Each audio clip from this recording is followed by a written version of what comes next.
Morning. Everybody awake this morning? No? Quiet.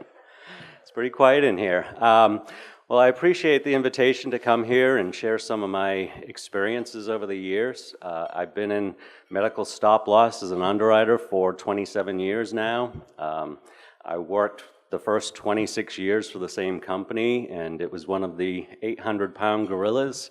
And I decided a year ago that I would start up Creative Risk Underwriters because being on my own, we can be a lot more creative with what we do. And the 800-pound gorillas don't necessarily understand this market space.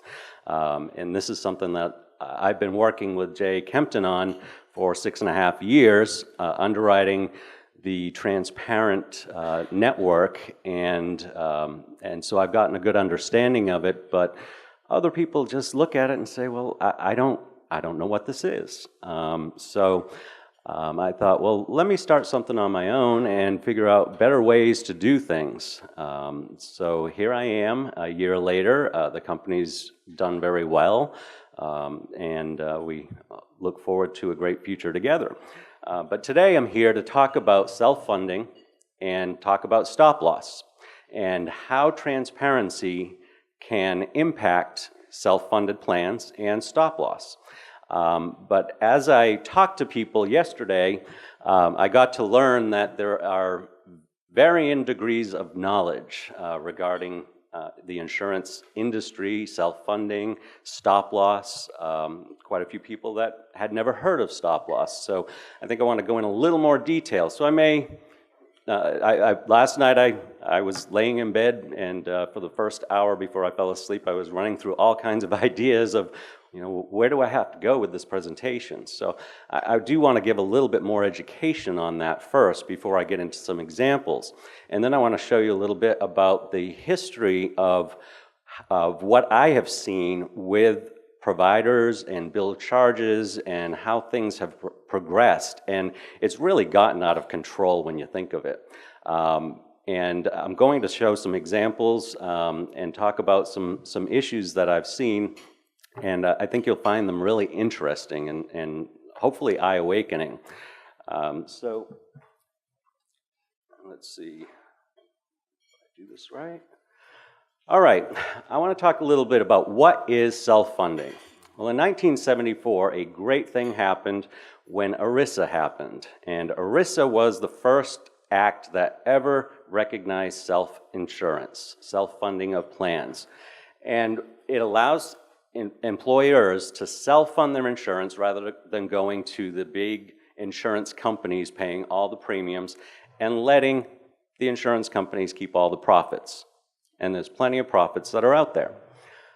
The plans, when ERISA was first started, the plans were exempt from many state mandates. Well, that's all good, but today there's so many federal mandates with ACA that that's not quite the advantage that you used to have before ACA. However, there is still a lot of flexibility in what you can do in self-funded plans.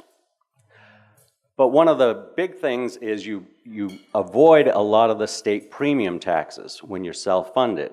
Self-funded means that the employer sets up a plan, they put money aside to pay for the claims, and the claims are all the employer's responsibility. That is pure self-funding. So there's no insurance vehicles in pure self-funding. They take all the liability themselves. Well, unfortunately, with the claims, you have to have some protection of that. The fiduciary responsibility too. ERISA defined a fiduciary responsibility for self-funded plans, and the employer must offer good benefits at a reasonable cost. Can you really get that these days? It's really hard to get good benefits at a reasonable cost. And with ACA, there's not much you can do with benefit changes anymore because there are maximums on out-of-pocket expenses. So all these different tweaks that companies were able to do to their plan designs to help them to save money no longer exist. So we have to find other ways to approach the market and save money for the employers to keep the healthcare costs down. But it's very important to realize this last statement here. When you're self-funded, regardless of what you put in place, if you buy stop loss or not, the employer is responsible for 100% of the claims. The employers who choose to self-fund can purchase stop loss protection. Stop loss is a catastrophic protection, and it is a contract between the stop loss carrier and the employer. And this is important to remember. Stop loss does not provide first dollar benefits to employees. They provide protection to the employer. It's the employer's responsibility to provide the benefits to their employees. So that's very important to know. The stop loss contract was also defined by ERISA, and ERISA said that the stop loss contracts must be reimbursement contracts, meaning that a self-funded employer pays for all the claims. If they go over the stop loss threshold, then they get a reimbursement, and they have to wait for a reimbursement on that. That is technically how stop loss should be designed. However, there are bells and whistles that help with protection in stop loss, like simultaneous or advanced funding, meaning you only have to fund so much of that claim and then send it to the stop loss carrier to audit it. And once we've audited it, we make the reimbursement and the rest can be paid to the provider. So it does help the employer group in their cash flow. So, before I get into the evolution of managing claims, let me talk about the specific and the aggregate. I didn't want to go into this at first because I wanted to go into a lot more other topics here, but I found out that a lot of people don't know what stop loss is. So I'm going to just try to give you a simple explanation of what that is. There are two forms of stop loss. There's a specific stop loss and an aggregate stop loss. Specific is also known as an individual stop loss. And by individual, it means that it's going to cover catastrophic individual claims. So if you have a single member on your plan that has a high catastrophic claim, it's going to be reimbursed under the stop loss, the specific stop loss. But what happens with high utilization? If you have high utilization under your plan, but not catastrophic claims, well, that can get out of control also, and it can also impact the budgets of the employer. So you want to buy aggregate stop loss. And aggregate is everything under the specific deductible. It's also known as sleep insurance. Aggregates are not meant to be hit, but it does give you the protection in case everybody starts running to the doctor and you go over what you budget for the year. So I want to tell you a little bit about managing claims, because this has, since I started in 1989, the whole market has changed. It's moved to an animal that is out of control in many aspects. So back, I don't know when the first PPO network came out, but it was a long time ago, but they've evolved a lot. What happens with a PPO network, a preferred provider organization? They will negotiate with the hospitals and the providers for discounts. Well, in the early days, there was a lot of capitation and DRGs. Well, the movement over the years has been away from capitation and DRGs, and it's a discount off of billed charges now. That's a big problem, because billed charges are out of control. So, as hospitals and providers continue to feel a squeeze, they have shifted away from the DRGs and capitation. And that's very unfortunate. If anybody's ever done business in Alabama, Blue Cross of Alabama is still on that, in the capitation and DRG marketplace. And it is probably one of the best states to have predictable costs. But everywhere else, costs are not predictable. So the DRG arrangements disappeared, capitation of physicians also disappeared, and today majority of the network contracts are a discount off of billed charges. But what are billed charges? Also, issues with today's PPO networks, hospitals believe they deserve higher reimbursements while the PPO networks wish to maintain or improve on their contracts. And right now I'm experiencing that. Yesterday morning I got a phone call from my primary care physician saying, I got some refills, you need to come in. But we're not in network anymore. I'm like, oh great, I have to spend $120 out of pocket now, because, plus my insurance cost every month, just to get my prescriptions refilled. Yes. And yeah, and it's because these providers, this doctor that I've been going to for 16 years decided to merge with Piedmont Hospital in Atlanta, and Piedmont Hospital and United Healthcare are not getting along. So they have no more contract. And the doctor, I said, well, this is your problem. And my doctor's office said, well, it's not our problem, it's Piedmont's. Well, it wasn't, they didn't have a problem when they got a big check from Piedmont to join their practice. So, I think that is a problem there. So, more issues, the carriers are now giving in to the providers, and this is really hurting the industry. The carriers end up paying for claims that are not medically necessary. This is happening all the time. There are big BUCAs out there. If you don't know what a BUCA is, it's Blue Cross, United Healthcare, Cigna, and Aetna. Those are the BUCAs. Also Cuba. Okay. But the BUCAs, they want to maintain their discounts. So they are changing their contracts, and you can't get away with much of anything anymore. There are contracts out there that say you must pay according to the PPO contract, and then you go back afterwards if you don't agree with something and try to get the money back from the provider. That's a very difficult process, and we are seeing some really high claims these days because of that practice. So we want to get away from that movement.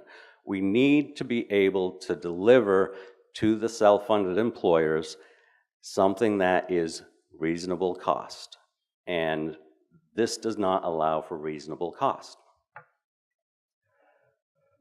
So they're paying for services that are not standard of care. Patients are also ending up with longer lengths of stay. And I hear in this industry so much, PPO discounts, PPO discounts. This one has a better discount than this one. Well, PPO discounts don't mean anything these days. They don't mean anything.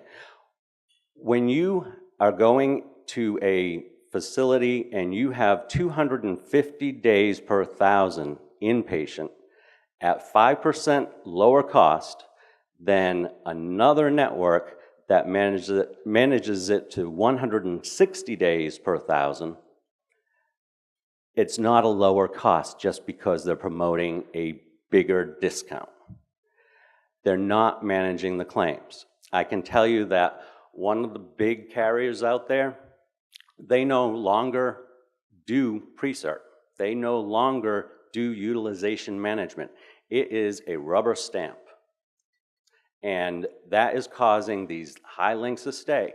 And the reason why they're doing that is because the hospitals wanted to cut the discounts back, and the carrier wanted to keep the discounts, and the only way they could keep them where they were was to give up on some other areas. It's horrible. It's a horrible practice.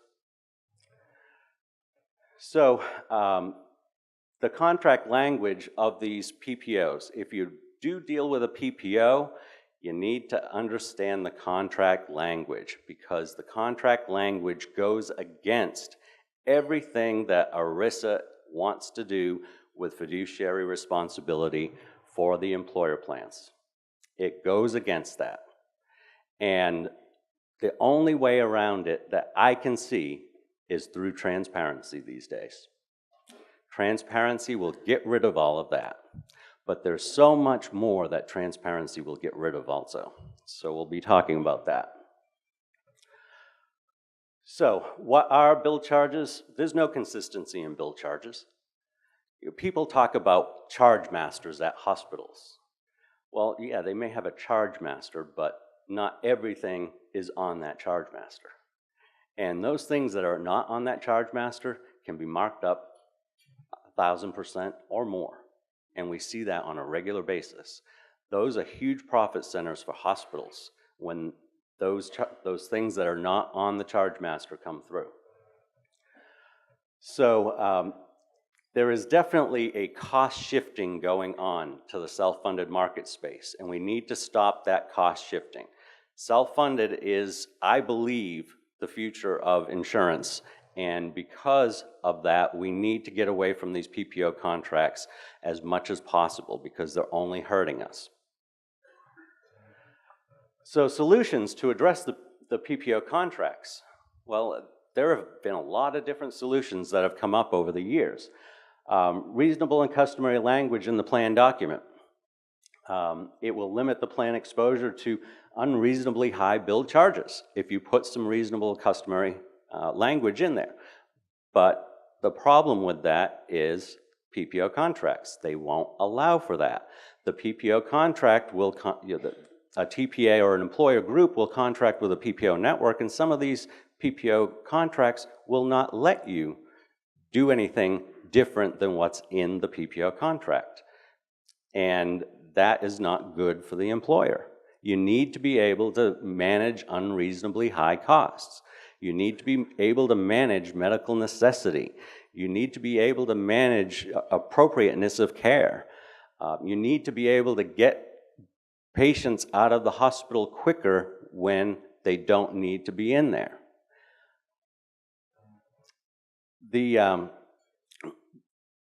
This also does not protect the claimant from balance billing. If you just put in reasonable and customary language and you pay according to that, there's every right for the provider to balance bill the claimant. You don't have that in the transparent marketplace. That's a great thing. Hospital review, bill review firms. These are out there everywhere. These are to make sure that there are proper billing, there's proper billing being done. Are there things that are not medically necessary that are in the bills? Are there things that are inappropriate? Because we see a lot of inappropriate care going on. It happens all the time. But what it also adds is a layer of cost. It's not free to go to these hospital review firms. They charge a good penny to review these bills. When if we were in the free market space, you don't have all those problems with the bills. It's a simple process. You get an invoice, you get clinical notes. You make sure that the clinical notes match the invoice. How simple is that? You know, you don't have a lot of work to do, and it gets paid very quickly. Bill negotiation firms. This one's a good one. This one is a good one. And you know, I hopefully I don't offend anybody here, but I have to tell you that providers have enabled claim negotiation firms to become rich. They have enabled them. Because of these high excessive bill charges that we're seeing out there, these bill negotiators are making a fortune right now. They make a ton of money. They are charging anywhere from 15 to 25% of savings. There was one that was charging 35% of savings. That company's out of business. But they were charging 35% of savings and getting away with it. Here's a great example. We had a dialysis claim a couple years ago, and in the underwriting, I was looking at the claims before I passed on the renewal file to the underwriter. And in stop loss, I'm going to tell you a little bit about stop loss and lasers at this point.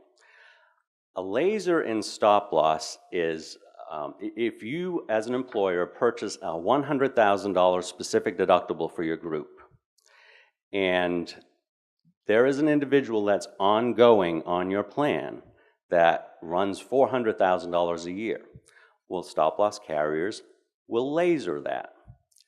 Not in every instance. There are some protections that can be purchased, or the stop-loss carrier may just take that amount of the ongoing liability and add it to the premium. One way or the other, you're going to pay for it. That's why we need to control the cost. Well, I was looking through this claimant, and our nurse had recommended $400,000 a year for dialysis. I said, why is it so much money? That doesn't seem reasonable. You can get a reasonable rate at, say, 150, 200% of Medicare that's under $1,000 a day. And I started going through the claim report to see what was going on. Well, the provider was charging $6,350 a day, almost $1 million a year for dialysis. That was a greedy provider there.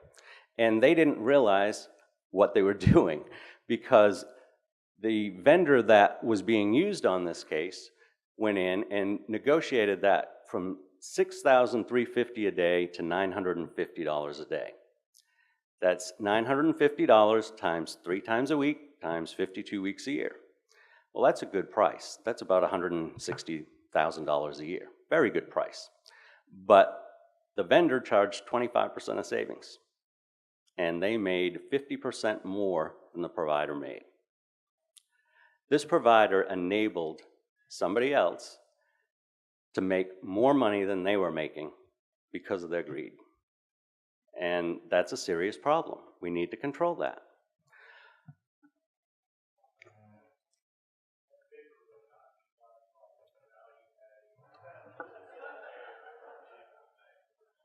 Well, no, it wasn't. And to go a little bit further, I'm not going to mention any names, but when we, at my company, we actually had an agreement with this vendor to cap the total cost. And that cap was not being applied in this case because the third-party administrator put the contract in place, not us. Well, we called the vendor and said, why is the cap not in place?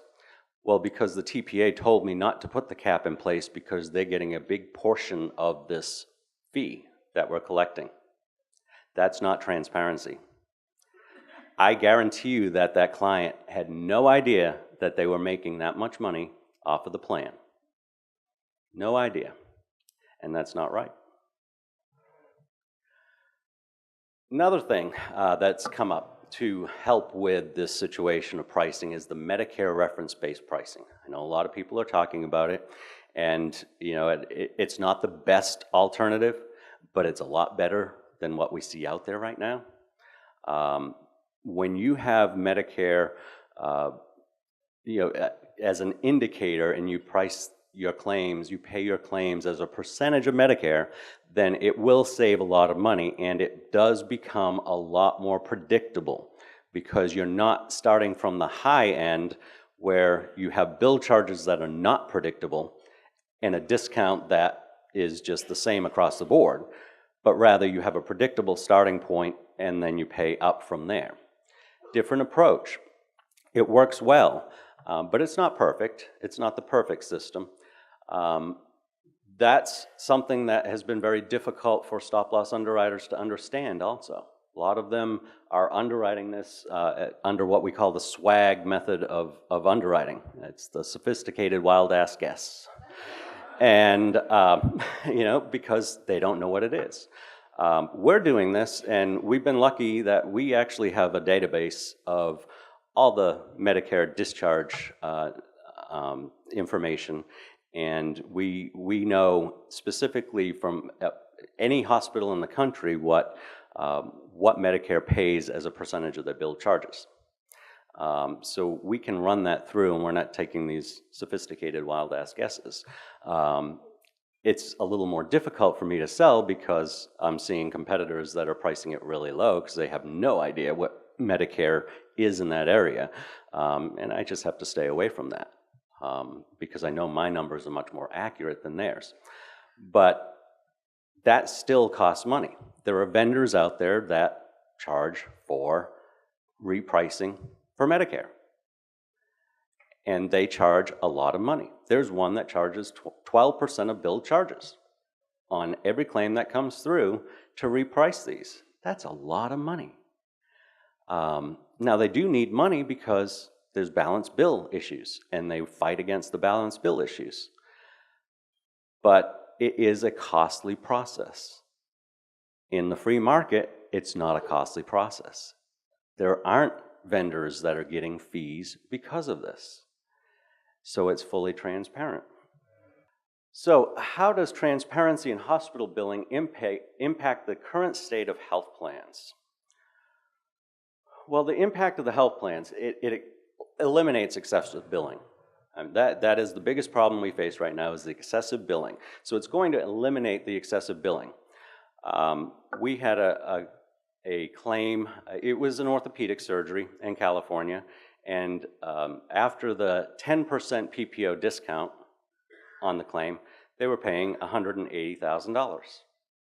And we looked at this and said, this isn't right. This is too high.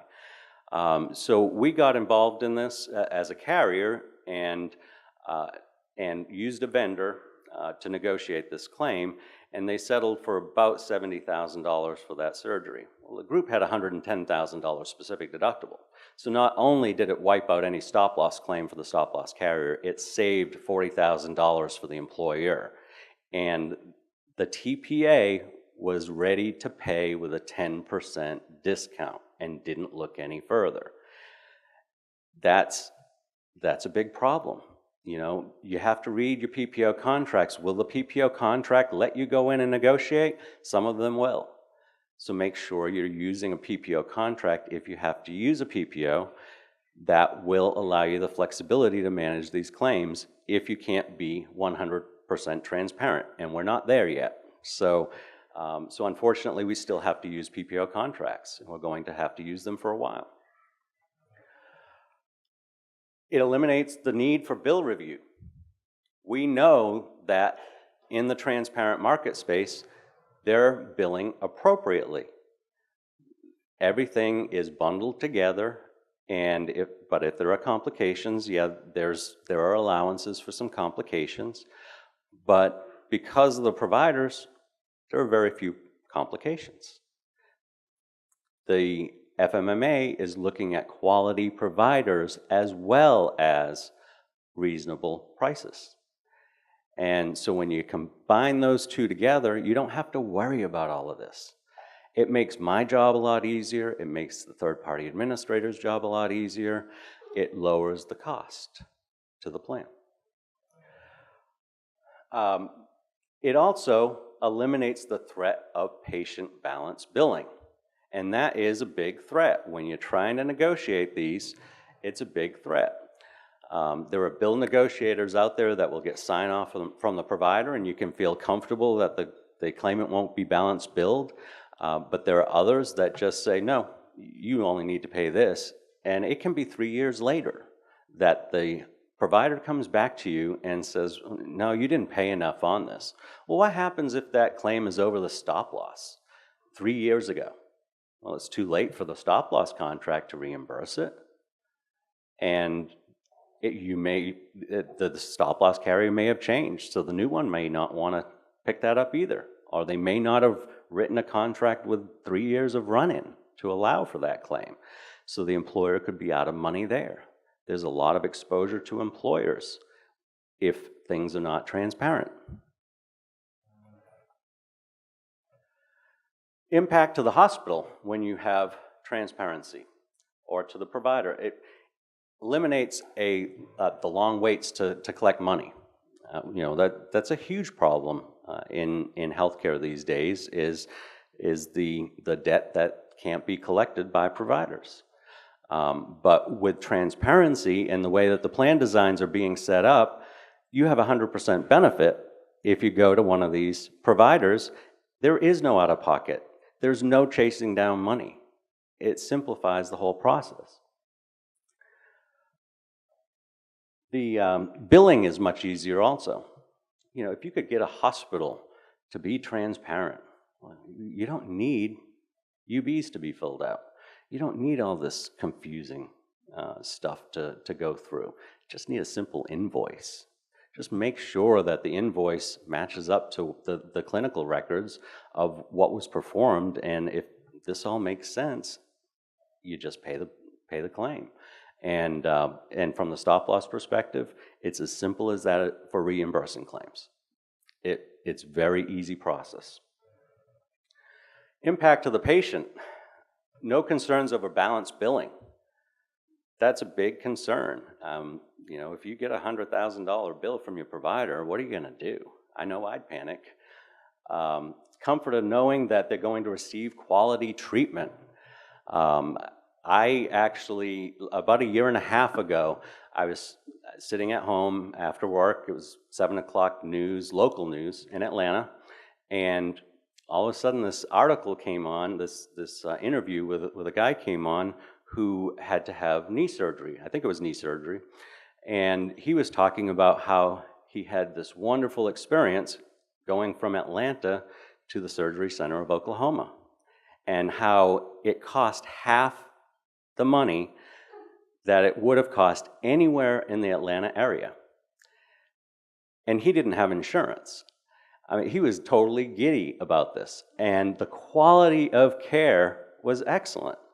And I thought, wow, I'm here in Atlanta, and it's reaching over here to individuals in Atlanta. That's pretty impressive. It's very impressive. So impact of the stop-loss carrier. Well, it eliminates the cost of coordinating with bill review vendors along with the cost of associated with the review. Every time we have to send it out, we have a lot of information that we have to collect. We usually have to get itemized bills, and that can take forever to get, a lot of follow-ups to do. It's a lot of work for our claims people. If you don't have to do that, it saves money for the stop-loss carrier. That money can be passed back to the employer on their stop-loss renewals.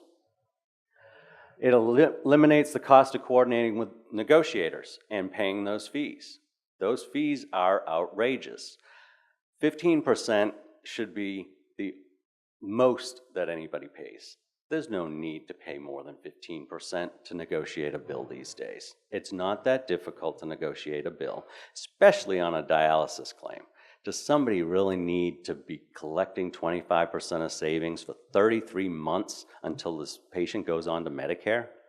They've created an annuity for themselves. And, you know, like that example I showed you, $1,350 a day, you know, that's what, $225,000 a year, roughly, that they were collecting, and they're going to collect that for 3 years for that one simple negotiation. How can that be justified? I don't know how anyone can justify that. It reduces the cost of auditing plan payment. Simple invoices. Like I said, if you just have the invoice, you don't have to, there's not much to audit. You know, it's just a couple of simple documents to read through, we reimburse it, and that's it. These are the quickest claims that we ever reimburse. We can turn them around in a day. Because they're so simple. Underwriting of risk can be more predictable, and that's my area. I'm an underwriter. I predict risk. It's very hard to predict risk in the current market space. The cost of care has gone out of control, and you know, to get the care cost back down, you know, you have to pay for it. Here you don't have to do that. Here it's much more stable. And because of that, I can keep my renewal stable.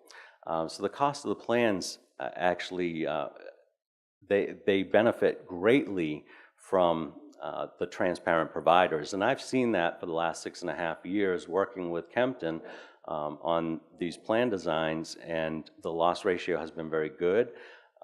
The renewals, in my opinion, have been very reasonable, and it's a great deal for everybody. And it reduces the overall cost. So I'm not afraid of giving a reduction in my pricing. Insurance companies, yeah, they want an increase every year, but it doesn't necessarily call for an increase every year. When you're managing claims well, you don't have that trend that you have in other plans. Trends aren't that high these days. They're lower than they were 10 years ago. They've been going up, but they're still a lot lower than they were, especially in the 90s when you saw prescription drug trends that exceeded 20% and medical trends that were in the high teens. We're talking 7% right now. That is up from about 4% a few years back, but we are seeing very reasonable trends these days. Well, transparency can actually bring that trend down. It can bring it down substantially.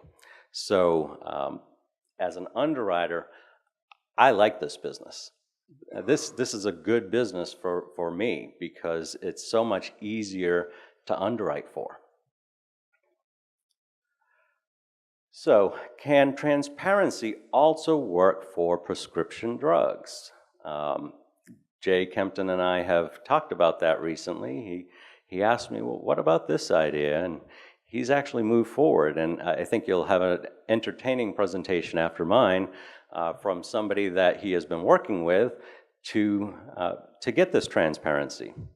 There is so much money that is involved in the prescription benefit managers right now, and I can tell you that the big PBMs that are out there are the ones that hide all the money the most. They are hiding things all over the place, and they will say, "Oh yeah, we can give you transparent pricing." Well, it doesn't happen as a regular rule of thumb. They will go out and they will find a broker and give them a good deal and do a transparent deal for them, but overall they won't do it because it's taking too much money out of their pocket.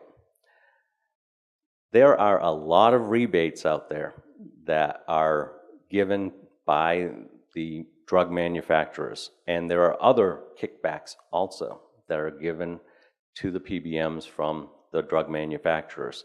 And this needs to stop because it needs to go to the employers. It needs to reduce the cost of medicine. The cost of medicine is out of control right now. But we were working on a case recently where we put it, Jay and I, the renewal went into a transparent PBM model. And there was somebody, Harvoni was one of the drugs of concern. And if you're familiar with the Harvoni, it's for Hep C, it's a 3-month treatment generally, sometimes can be 6, but it's mostly 3 months now. And it's $33,000 a month, $100,000 a year. Well, there are coupons out there. There are about 300 coupons that are in specialty drugs. If you are able to get those coupons, you can drop the cost significantly. And then you can apply the rebates to them. When you apply the rebates, I believe the cost was reduced to $15,000 a month from $33,000. If you went to some of these big PBMs out there, you'd pay $33,000 a month, and you wouldn't get the rebates. The PBM will keep the rebates. You need to make sure you understand how all of the vendors are getting paid when you're working with them, because there's a lot of cost in there. I used to write the LSU account down in Louisiana, and they were dealing with a PBM. The PBM was trying to get them to shift more into the mail order. Well, the guy that ran the account at LSU, he was smart enough to say, well, you also make more money for every person that goes over to mail order, don't you? And they admitted, yes. Yes, they do. So there's a lot of fat in mail order too.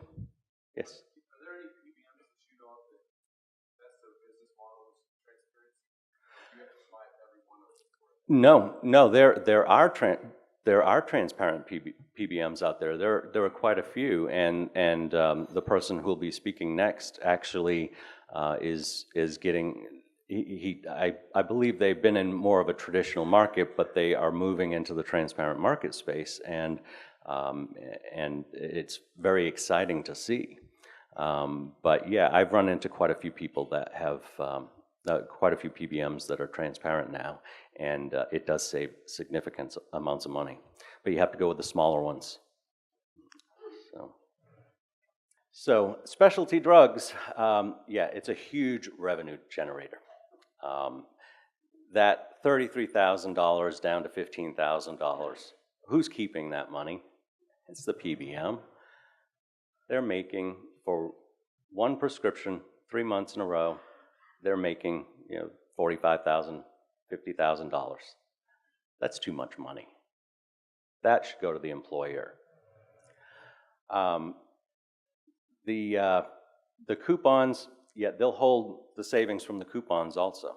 They know the coupons are out there. They're just not going to tell the employer groups. So I've seen that happen a lot. Yeah, they get a reduction on the cost so that they can keep all that extra. And those coupons can be $10,000 a month for these specialty drugs. That's a significant amount of money.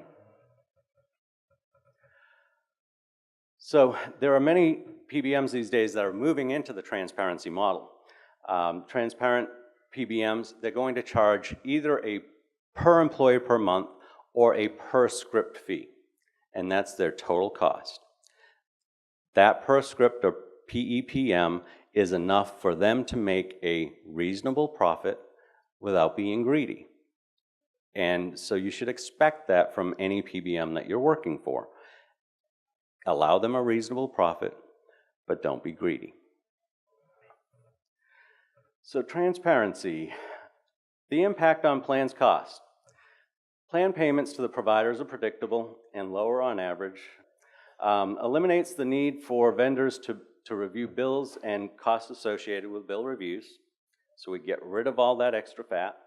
Eliminates the need for claim negotiation and costs associated with those, and creates a maximum savings on prescription drugs to protect the plan. All those things can be significant dollars, very significant dollars, if we can get there. So I know this is the start of the movement, and this movement has made a lot of ground over the past 6.5 years, but there's still a lot of work to do.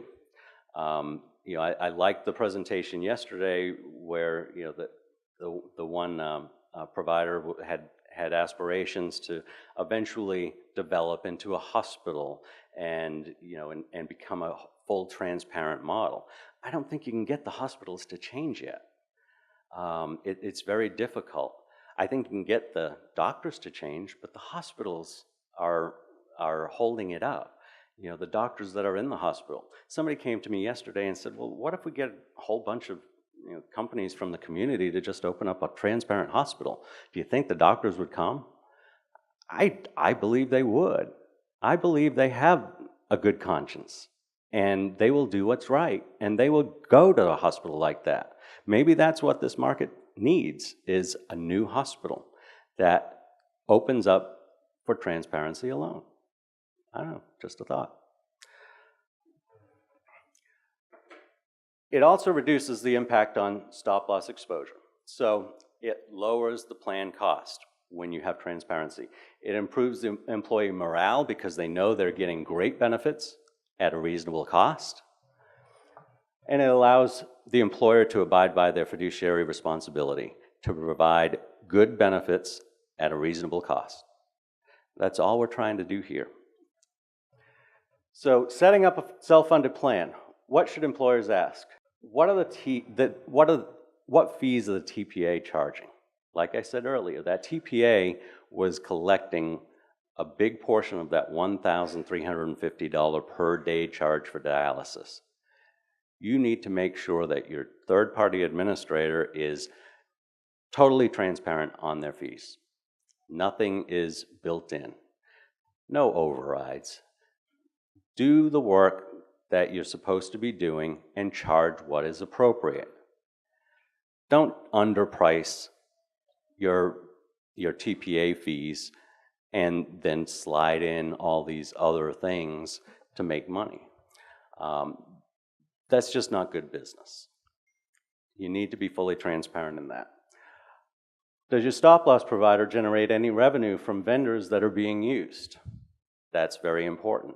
I don't know how many vendors in the past year since I started up this company have come to me and said, well, you know, if you can get these people to sign up, you know, we can give you a portion of the fee. I don't want that. I don't want that.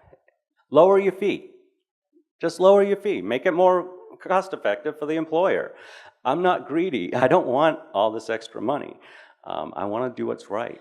And so I've turned down a lot of extra fee income. But I can make enough money on my own, doing it the right way.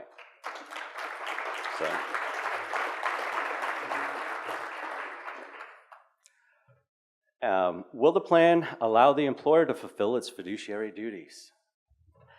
That's a big problem. I can guarantee you that with a lot of PPO networks out there, just putting in that PPO network does not allow the employer to do its fiduciary duty. It does not protect the employer. It does not protect the patient. And are the fees that the PBM quoting all-encompassing, or do they generate revenue elsewhere? Just make sure you ask all these questions. And do it with the small PBMs, because the small PBMs will be honest with you. I don't think that the big ones will be. So, anyway, any questions? It's a great presentation. Thank you, Mike. Congratulations on your award last night. Thank you. You know, for somebody in this industry to do the right thing, he really is an outlier. So thanks again for what you're doing. It's very courageous. You're welcome.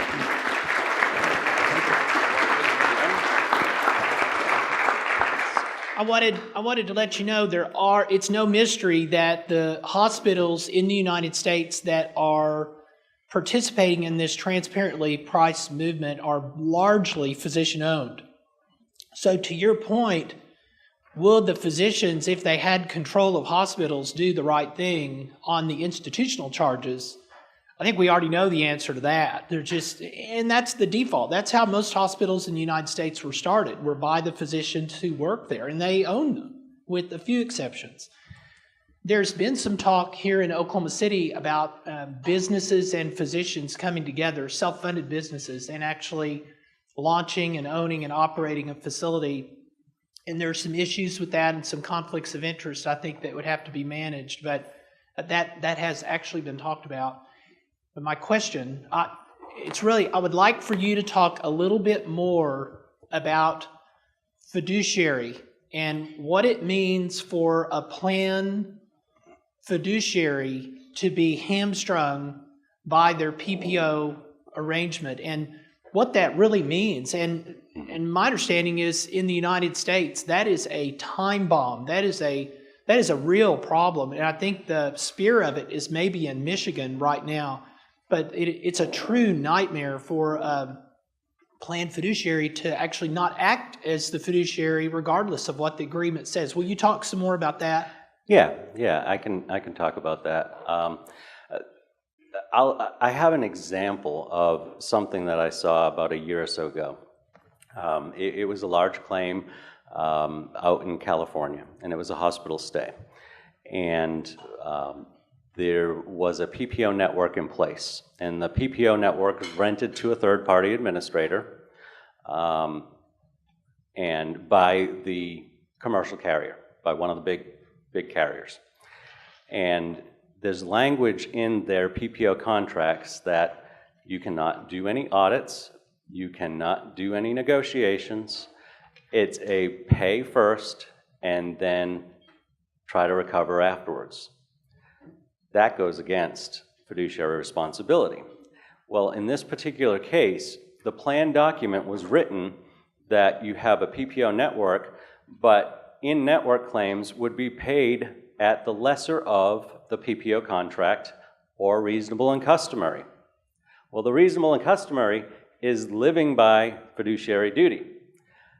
The PPO network does not, but the PPO network, it precludes the plan from adjusting it to reasonable and customary. So you have this conflict.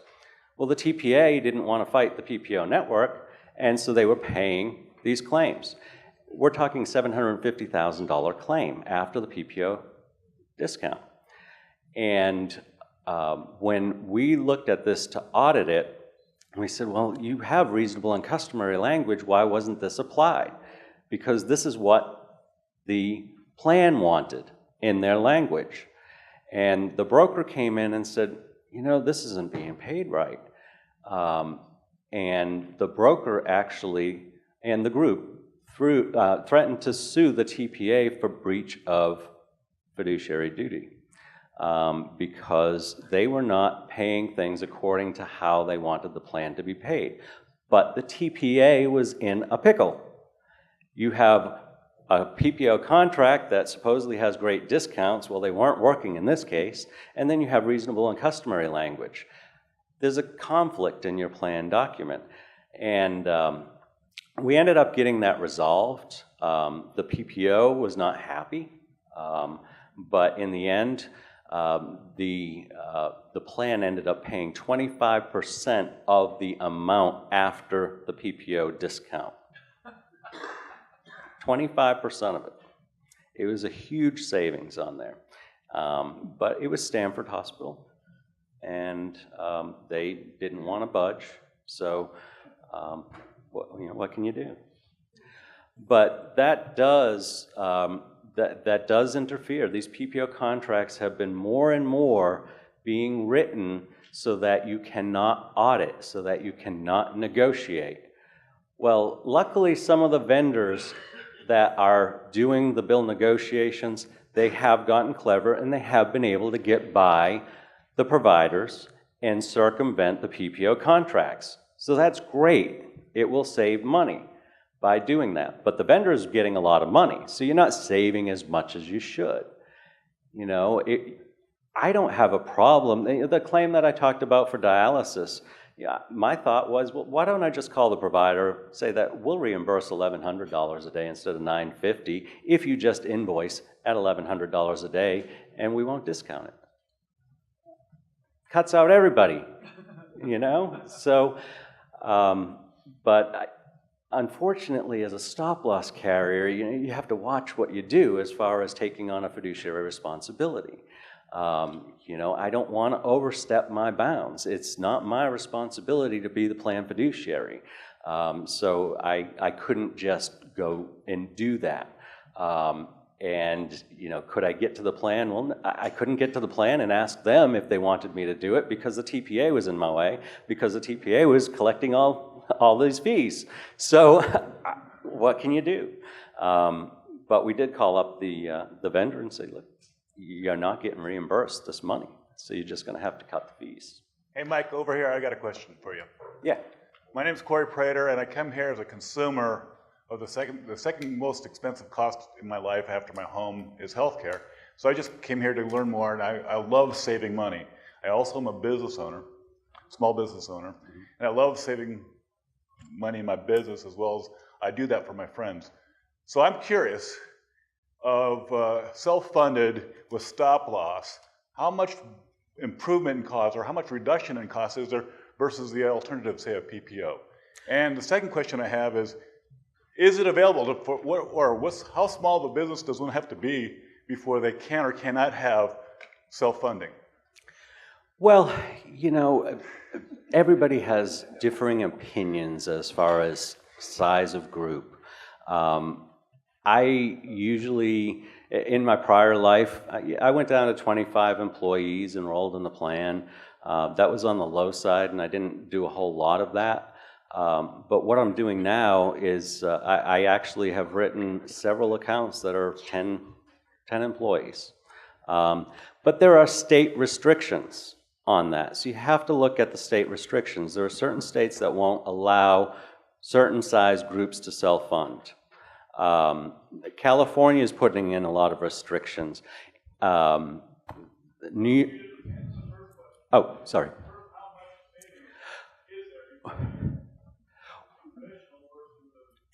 Well, your expected claims, generally in a fully insured you have about a 10% retention built in, 10% profit margin. So if we were able to provide you with stop loss in a self-funded plan and you run at expected claims, you could save 10%. But that's 10% if you run at the expected claims and if the fully insured carrier is actually not overcharging already. Because there are a lot of plans out there that are overpriced and their claims experience is very good. Although with ACA, they have the minimum loss ratios now, so you can get some money back. But on the smaller ones, it's now community rated. So it's not experience. You have no idea how your plan is running under a fully insured platform. And so if you believe as a small employer that you have a healthy group of employees, then you want to look at self-funding and see, because you could save a lot more than 10% if you're running that good, especially in this community-rated market space now. You could save a lot of money because you're just being pooled with a whole bunch of other cases that could be really bad. There we go. I have a case study. If you want to come see me, I've got it right here. We can go through it and it will clearly demonstrate the fluctuations you should expect as a small business and what the opportunities are. So come see me on that. If any of you doubt the concept that network contracts preclude either a plan sponsor who has a fiduciary obligation to audit bills and make sure that plans' assets are spent prudently, or that prevent them from actually auditing bills, I encourage you to Google a case. It's called State of California versus Sutter Medical. Thanks to my friends at the FIA group who are still here, who introduced me to the whistleblower. This had to do with anesthesia claims that were being billed 3 and 4 times for the same procedure. It is the case study of what we're talking about, where a network contract was entered into between Multiplan, which is a large national rental network that many TPAs will use, including myself when I have to, that said that our clients could not audit bills. And Sutter was billing 3 and 4 times for anesthesia services. A plan, I don't know who it was, hired someone to audit those bills. They said, well, you're billing 3 times for this stuff. You owe us millions of dollars back. And Sutter issued a cease and desist order.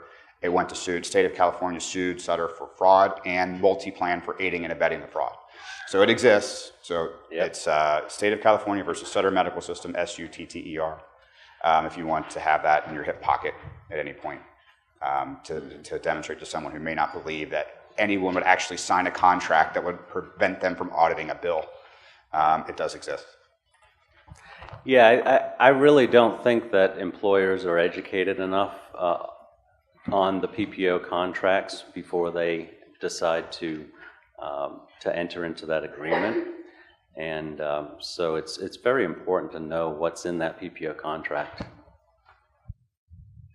It's a little unfair to blame that entirely on the employers, because in most instances, the TPA has executed the PPO agreement on behalf of the plan, right, and has not given the plan sponsor the document, which is a collusion between the sellers of care. The hospitals have entered into a document with the PPO, but then the TPA has entered another document with the plan sponsor. So they're not sharing both sides of the contract. Yeah, and that's actually what I meant by them not knowing. I know it's not the employer's fault. It's they're people that are representing these plans are not educating the employers enough. Entirely true too, because the employers want to make a access of in the geographic areas acceptable to their employees. Mm-hmm. So these these hospitals that we've been talking about, somewhat not genuinely, kind of control that PPO agreement. So if you want those hospitals in, you have to agree to that PPO network. So it's a real catch-22. It is, and a lot of the times it's driven by the TPAs, unfortunately. I've seen quite a few examples where it was driven by the TPAs. The TPA needs to generate business. They need to increase their business and write new cases, and so they need the best network because selling discounts seems to be the easiest thing. But discounts don't mean anything anymore. You know, we need to focus on the bottom line and what are you actually paying for the services rather than a discount. And, you know, one of the things that I think the transparency is doing to underwriters is, how do we price it? There's no more discount to plug into my system, you know? And so they don't know what to do with these transparent, with the transparent pricing anymore, because, you know, everybody's been so discount minded over the past 20 years that they're forgetting what's actually being paid after the discounts. Mike, Yes. one last question here. Thanks, Mike. My name is Colin McNeese. I'm a benefit consultant. I work with self-funded employers, middle market. And what I've noticed in 2016 is, and by the way, I can't do my job without a healthy stop-loss market, so I greatly appreciate what you're doing. Very important to what I do. But in 2016, I've noticed that nearly a third of the shock claims that I'm tracking on my groups are specialty drugs. It's a brand new phenomenon. Talking about medications that are approaching $1 million a year, greatly going into the stop loss, causing a lot of stress, probably going to be a potential long-term laser. My question is, you know, if it's appropriate, and that's great. These are wonderful medications. But we talk about transparency at the PBM level. A lot of these PBMs own the specialty pharmacies that are dispensing these medications. And I would like to live in a world where I don't lose sleep at night that the correct decision was made, that a drug was really needed, and not because someone wants to make a 15 or 20% rebate on a $750,000 drug.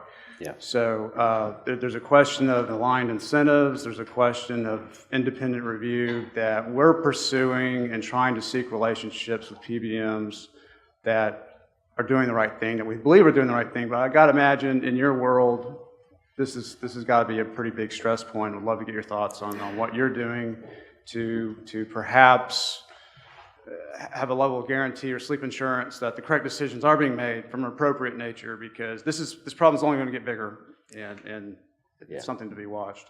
I agree, and I've actually been introduced to a vendor called RX Results out of Little Rock, Arkansas, and they've been working with some of these transparent PBMs, and it's on the claim management side rather than the pricing side. So is it appropriate for this person to be prescribed this drug? And they manage them very well. I've seen huge results from that. So a lot of people that were prescribed specialty drugs that didn't need specialty drugs have been denied that and put on what's more appropriate for them. So there are this is the only vendor that I've seen that is doing that the way that they're doing it right now. Hopefully there are more out there, because that is a big issue.